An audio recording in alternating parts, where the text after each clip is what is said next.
one of the strongest domain expansions in the series, Malevolent Shrine. And before chapter 226, it was basically deemed as unbeatable until Gojo Satoru did the impossible. But first, how did Gojo survive Malevolent Shrine? By automatically using reverse curse technique to heal himself while using simple domains to survive, Gojo did the impossible and survived one of the strongest domain expansions in the series. But first, there's a couple things to break down, and then we will ask the most important question: could Hakari survive Malevolent Shrine? So Gojo's usage in this recent chapter has given us a different avenue to how reverse curse technique has become even more broken. It also explains why reverse curse technique is so limited in Jujutsu right now. Gojo's use of running reverse curse technique pretty much 24/7 to keep himself a fresh brain could be seen as the stimulus package which allowed him to survive the domain expansion. By automatically healing, he could prevent himself from his head getting decapitated, as well as using simple domain in between to prevent himself from constantly having to use reverse curse technique. But the real question is, how did he survive this? Because even with reverse curse technique, Cleave should be able to kill Gojo. Well, first, it's Gojo, and two, automatic reverse curse technique has seen another level of buff being able to go against things that potentially would have durability negation. A good example is the way Cleave is supposed to be used in Sukuna's domain. And from the narrator box itself, in the secondary attack, Cleave can be adjusted depending on the target's toughness and curse energy level to cut them down in one full swoop. This takes out anything in regard to reinforcement, takes anything in regard to any other means of being able to tank the hit, and it makes it purely based on just reverse curse technique. Because the text box specifically says it's adjusted to the user's curse technique, toughness, and curse energy. Meaning that it will adjust to somebody such as Hakari, it will adjust to someone such as Yuta, depending on whoever's in the domain expansion, meaning it doesn't really take into consideration the user's reinforcement. So this means Gojo being able to run reverse curse technique 24/7 allows him to tank the attacks and basically come off unscathed to one of the most dangerous attacks in the series. Now we ask the question, can Jackpot Hakari survive? Well, Jackpot Hakari gets reverse curse technique in his Jackpot space, and because of the unlimited curse energy, he has curse energy flowing automatically, which does the deal of reverse curse technique on a similar level of someone such as Gojo. And Hakari showed a lot of feats which could indicate to us that he should be able to survive the domain expansion. One, the numerous lightning attacks he was able to heal from, but of course a lot of these were not continuous, which gives us another indication, and I think the one that could be really used for this situation is the one specifically Kashimo used on his head. The one used on his head was a damaging blow which by all means should have killed Hakari. We can also specify potentially because it's lightning, it would work in a similar manner as durability negation, meaning regardless of your reinforcement or any other things, it should be an attack that's pretty much unguardable. And there's more stock given to that with the fact that it was deemed as a sure hit effect. In this situation, Hakari was able to not only survive, but be able to midway react to flush out the curse energy through his nose, while his body automatically reverses the damage done from the lightning, showing not only elite level reactions, but going to the mode of his theme of being unkillable. Now, if Jackpot Hakari was in Sukuna's domain, I believe it would play out on a similar manner. Like I specified, it has nothing to do with his reinforcement, meaning Cleave by definition doing to his toughness, meaning he should be able to just continuously reverse curse technique. The reason I say this is the specifications is that Cleave adjusts to the user, meaning even if Gojo has far better reinforcement than Hakari, it shouldn't make any difference in the essence of his domain expansion. And this gives way more stock to how dangerous specifically automatic reverse curse technique is. So we have a couple of users who can use reverse curse technique, being Hakari, Hazanoki, Gojo, Sukuna, Yuta, Yuki, and Kenjaku.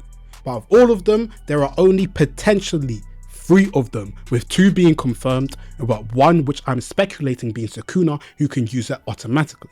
With Gojo being able to use it automatically, we've seen that in Hidden Inventory. Hakari was already shown to us, and Sukuna, the reason why I believe he potentially can use it automatically is if you go back to the Fearsome Womb arc, when he's against the Finger Bearer, he accidentally heals the arm, which means that it could be because his reverse curse technique goes on automatic that it ended up him healing Yuji's arm. But to specify this in regard to this, why I believe Hakari's ability of reverse curse technique will allow him to survive Shrine comparison to people such as potentially a Kenjaku, Yuki or Yuta who could not, is because he doesn't have to instinctively think about actually surviving the hit. In Gojo's case, the attacks would start and his body would automatically begin to heal, meaning it would work in the exact same principle as Hakari. However, in a situation of someone like a Yuta, a Kenjaku or etc. who doesn't necessarily have on automatic, they might not be able to react in time, which would lead them to becoming decapitated. A good example of this is, for example, Yuki and Kenjaku. When Yuki sent the punch and broke his arms, we saw only after was he able to heal after the damage was done. However, Yuta has a little bit more stock to being able to potentially survive, even if I believe he might not be able to, with his ability he's shown in the Sendai colony. When Ryu used Granate Blast and we saw Yuta pull out his hand and ends up getting burnt off, we see pretty much instantaneously he heals up the damage, which means that on contact he might be able to actually heal, being fast enough to survive Sukuna's domain expansion. But however, one thing that goes against him is that it's B continuous damage. And it's not like a situation with Hakari where he doesn't have to think about actually healing the damage. He would more so just be able to put pressure on Sukuna and then to be able constantly healing the damage from his attacks. Whereas Yuta would have not only being able to focus on it manually, but it could become to a point where he runs out of curse energy. That's something Hakari won't. Moreover, we're in a situation where because he has that 4 minutes 11 seconds, it means he can pretty much survive that whole duration during Jackpot, compared to somebody such as other characters who would be fully worried that they'll be able to survive the onslaught from a level in Shrine. In a similar manner with someone like Gojo, Gojo was able to switch between simple domains and reverse curse technique, but Hakari won't have to do so because he's in his Jackpot mode and it's all being done automatically. But of course, even though Hakari, and from what we can see, would most likely be able to survive this domain expansion based on the fact that his automatic reverse curse technique is pretty much the most broken tier of reverse curse technique we can see in the series, does not mean he has any chance of surviving a fight against Sukuna, because even if Sukuna decides to press him in a similar manner that he did to Gojo when Gojo was initially trying to leave, if Hakari was trying to leave, I'm pretty sure Sukuna would just start bullying him in a very, very sad moment, and I believe this is only in reference to him actually surviving the sure hit effect. But what has this done for the series? In my personal opinion, it's shown that the tiers of reverse curse technique is even more layered than before. Gojo and Hakari might not be as good reverse curse technique users overall as someone such as Yuta because they can't heal others. However, the ability to do reverse curse technique automatically means that their own self-healing is on a tier above from the people such as the Yutas, Kenjakus and etc. Because it's automatic, they don't have to think about anything in regard to actually healing, meaning their body is basically in a constant state of healing, preventing themselves from really significant damage. It really also goes to the theme of Hakari being unkillable. A lot of people like myself before this expected that, well, if he gets hit by continuous slashes and it takes off his head, then he probably won't be able to survive it because of the simple fact that there is no head to recover from. But this has become a game changer and is all done from Gojo's new plan that he did in 226. Now, I'm not trying to say Hakari is on the level of Gojo. Rather, his ability of reverse curse technique, in my opinion, would be similar, which would give him the feats to be able to survive. However, if you disagree, let me know down below. And to me personally, I believe this shows how reverse curse technique is a special technique in the series, why it's limited to such a few amount of people in the series due to how broken it can really be. But do you agree? Can Hakari survive Malevolent Shrine? Or do you think I'm just gassing my boy Hakari too much?